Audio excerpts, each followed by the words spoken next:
Welcome, my friend, to this quiet space, a gentle whisper as the day begins to fold itself away.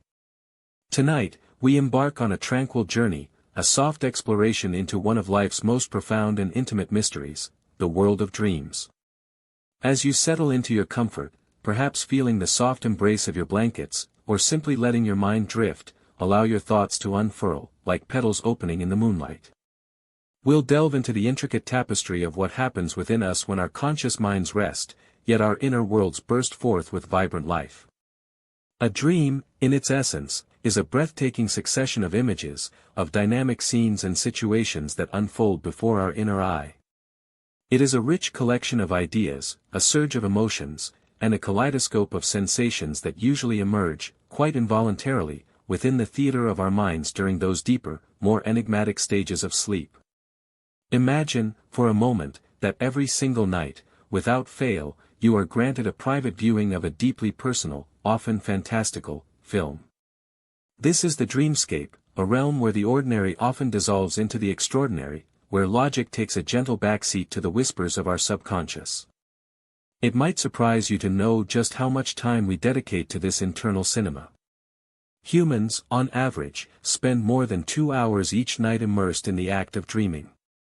Think of it, 2 precious hours, perhaps even more, spent weaving through these ephemeral narratives, these silent symphonies of the mind. And within this span, individual dreams typically last somewhere between 5 and 20 minutes. These are not mere flickers, they are often intricate, detailed episodes, each a miniature story, sometimes forgotten upon waking, sometimes lingering like a scent, a feeling, a profound memory. This continuous, nightly immersion in a world of our own creation speaks volumes about the significance of dreaming to our very being, a testament to the ceaseless activity of our minds even when our bodies are in repose. The content, the very fabric, and the underlying function of these nocturnal voyages have captivated humanity throughout all recorded history. For millennia, dreams have been a fertile ground for profound scientific inquiry, deep philosophical contemplation, and sacred religious reverence. From the earliest civilizations, long before the advent of modern science, the human fascination with dreams was palpable, almost instinctual. Imagine the world of the ancient Babylonians in the 3rd millennium BCE, or the even more distant echoes of the ancient Sumerians. For them, dream interpretation was not merely a pastime, it was a revered practice, a sacred art, a way of understanding the divine will or the veiled future. These ancient practices are vividly etched into the foundational religious texts of countless traditions across the globe, serving as pivotal guides and revelations. And even in our contemporary world, this ancient art has found a modern echo, playing a leading and often transformative role in the realm of psychotherapy, where dreams are seen as pathways to understanding our deepest selves, our hidden fears, and our unexpressed desires. Similar to interpretation, yet subtly distinct, is what we call dream work. While dream interpretation often seeks to uncover a definite meaning, to pin down a precise message, dream work approaches the dream with a gentler, more open curiosity. It doesn't insist on a singular conclusion. Instead, it invites exploration, encouraging us to sit with the images, the emotions, the sensations, allowing them to reveal their nuances without forcing them into predefined boxes. It's a process of listening, of feeling, of engaging with the dream on its own terms, understanding that its richness might lie not in a single answer, but in the myriad possibilities it presents. The dedicated scientific study of dreams has its own beautiful name, oneirology. This field, born from ancient wonder and modern scientific rigor, seeks to unravel the physiological and psychological underpinnings of our dream lives. Most modern oneirological research tends to focus intensely on the neurophysiology of dreams, that is, on the intricate dance of neurons, the ebb and flow of brain chemicals, and the specific brain regions that light up or quiet down as we journey through our sleep states. Scientists are constantly proposing and testing hypotheses regarding the function of dreams, trying to understand why we dream, what essential role these nightly experiences play for our bodies, for our brains, and for our very minds. Yet, despite centuries of inquiry and decades of sophisticated scientific investigation, the ultimate source of dreams within the brain remains, in many ways, an exquisite mystery. We do not yet definitively know where in this complex organ dreams truly originate. Is there a single, central origin point, a specific locus from which all dreams spring forth? Or are multiple regions of the brain intricately involved, collaborating in a complex symphony to construct these nocturnal narratives? Furthermore, and perhaps most profoundly, the precise purpose of dreaming for our physical well-being, for our mental health, or for the very evolution of our consciousness, continues to elude a definitive answer. This beautiful uncertainty, this profound unknown, invites us to marvel even more at the sheer wonder of our inner world, acknowledging that some of life's most fundamental processes still hold their secrets close. The way humanity has perceived and made sense of the dream experience has undergone truly remarkable and sometimes abrupt shifts throughout the course of history. If we look back to the ancient writings from Mesopotamia and ancient Egypt, we find a world where dreams held an almost absolute sway over waking behavior. To an extent that seems sharply reduced in later millennia, dreams literally dictated actions. Imagine a time when a dream was not merely an interesting thought, but a direct command, an unquestionable directive from a higher power or a revered ancestor. These ancient texts vividly highlight what are known as visitation dreams, where a figure, often a deity, a god or goddess, or a prominent forebear, would appear to the dreamer, not merely in a visual sense, but often with authoritative auditory messaging. These figures would command the dreamer to take specific actions, to build a temple, to embark on a quest, or to make a crucial decision. Such dreams were also believed to possess the power to predict future events, making them indispensable guides for personal and societal life.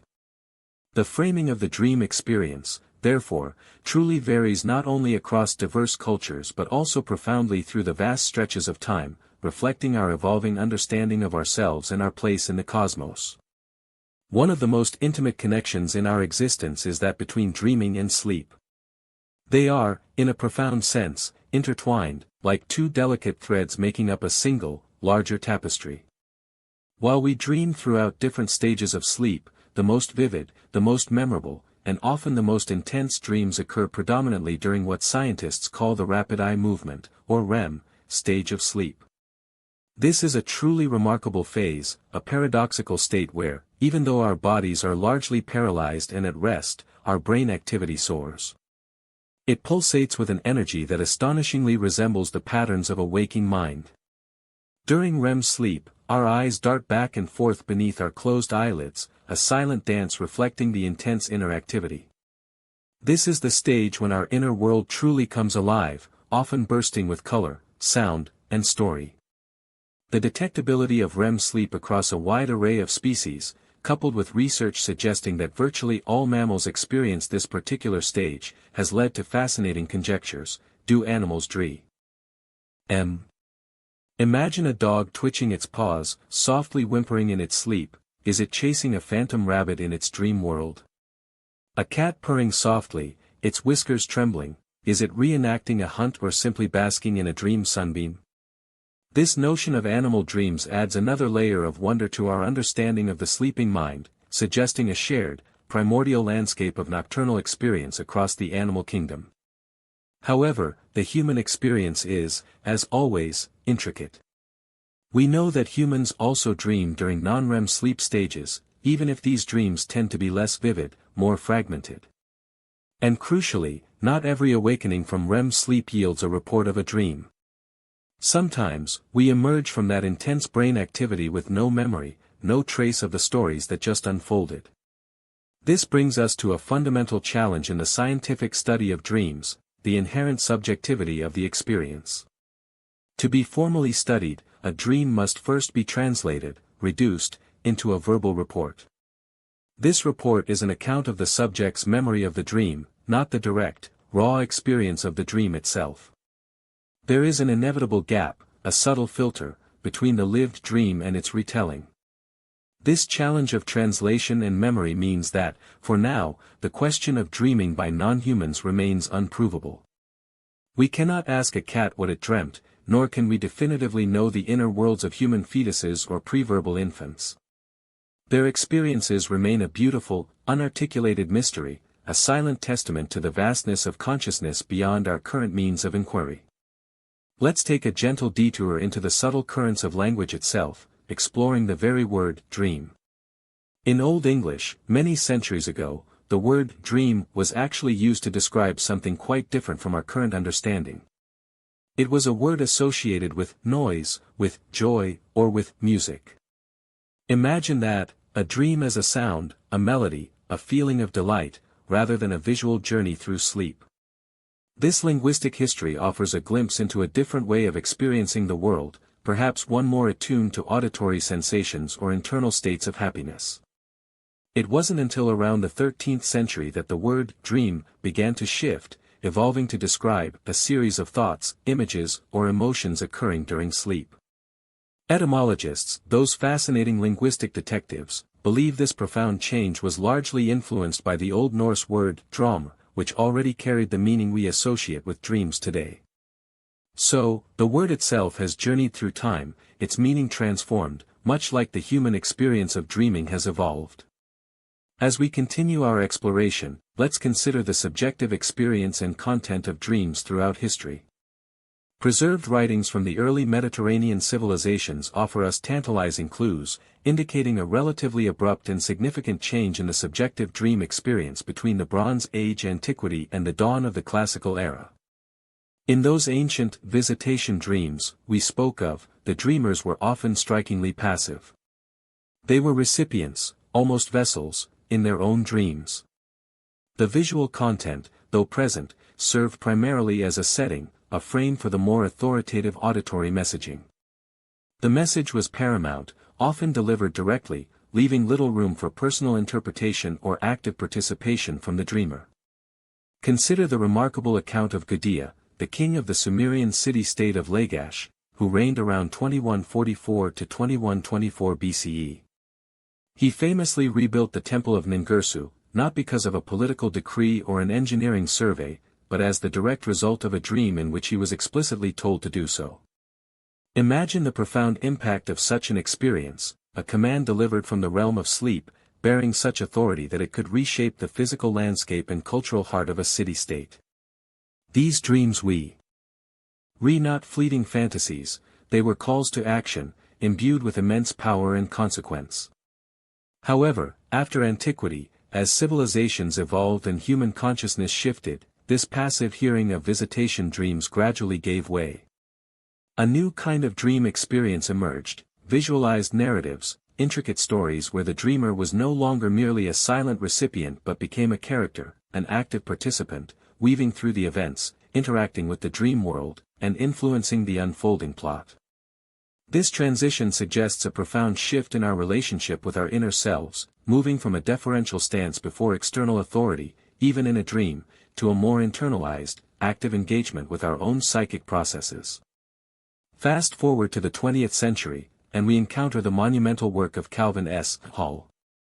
From the 1940s all the way through to 1985, Hall meticulously collected an astonishing number of dream reports, more than 50,000 of them, at Western Reserve University. His dedication laid the groundwork for a systematic, scientific approach to understanding dream content.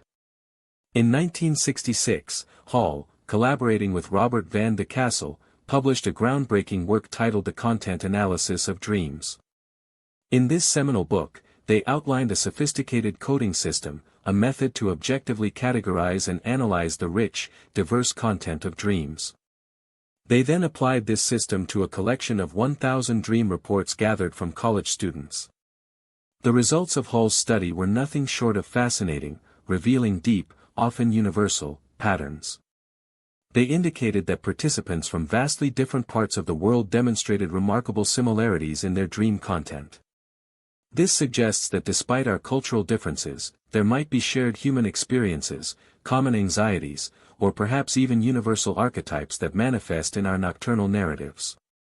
It's as if, beneath the surface of our waking diversity, our dreaming minds speak a common language.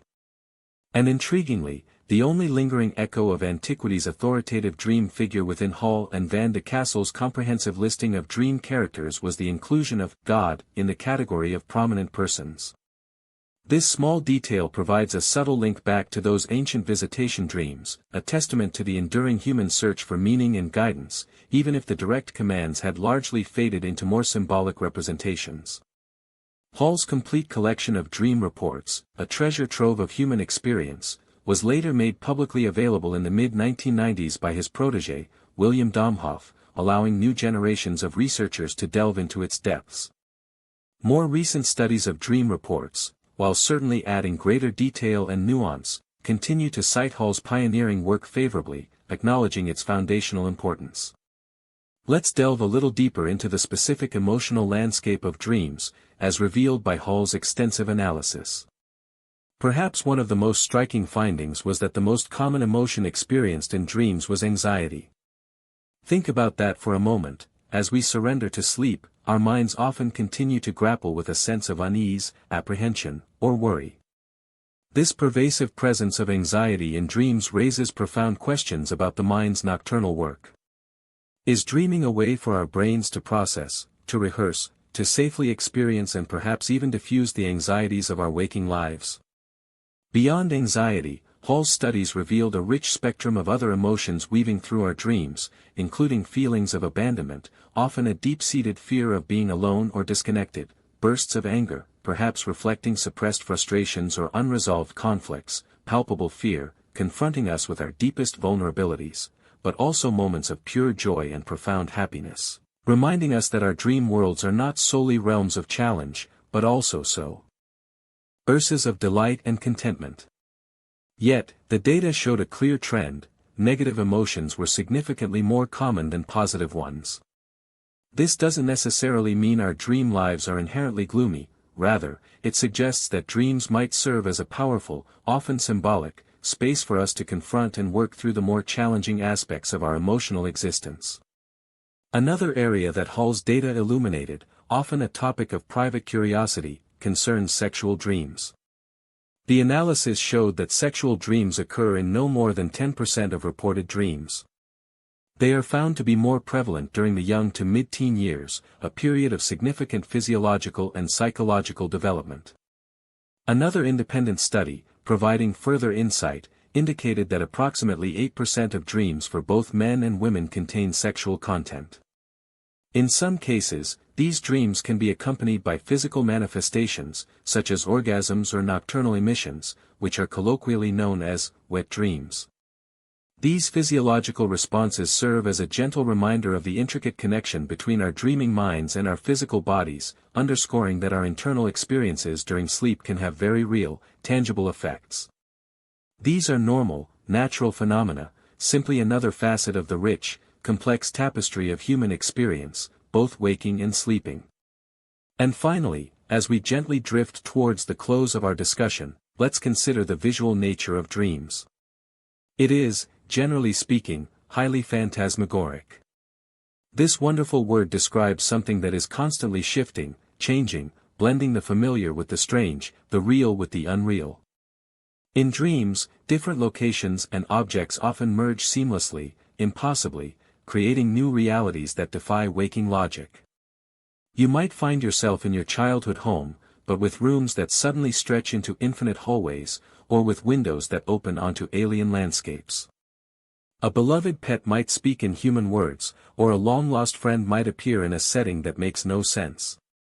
This fluid, often illogical quality of dream visuals is a testament to the mind's boundless creativity when unshackled from the constraints of conscious reasoning. It is in this phantasmagoric realm that the subconscious truly expresses itself, weaving narratives that are rich in symbolism, feeling, and often, deep personal meaning.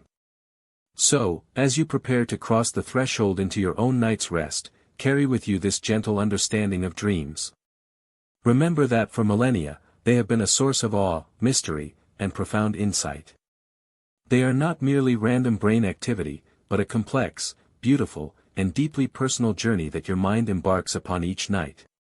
Whether they bring vivid stories, emotional processing, or simply a quiet space for your mind to wander, know that your dreams are an integral part of who you are, a continuous unfolding of your inner world. May your sleep be peaceful, your mind serene, and your dreams, whatever they may be, a source of gentle wonder. Good night, dear friend. Rest well.